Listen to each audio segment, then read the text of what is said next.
गुणानेतानतीत्यत्रीन् देहि देहसमुद्भवान्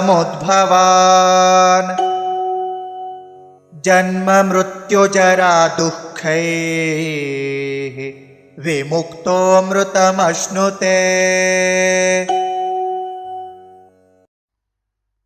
गुणान् एतान् अतीत्य त्रीन् देहि देहसमुद्भवान् जन्म मृत्यु जरा दुःखैः विमुक्तः अमृतम् अश्नुते।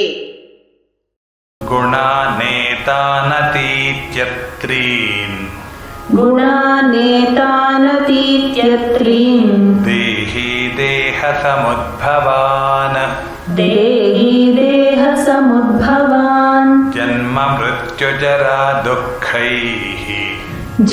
मृत्युजरा दुःखैः विमुक्तोऽमृतमश्नुते। गुणानेतानतीत्यत्रीन् देहि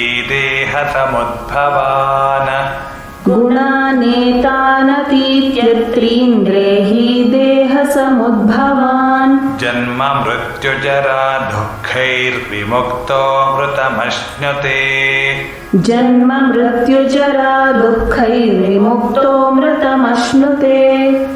गुणानेतानतीत्यत्रीन् देहि देहसमुद्भवान् जन्म मृत्युजरा दुःखैर्विमुक्तोऽमृतमश्नुते।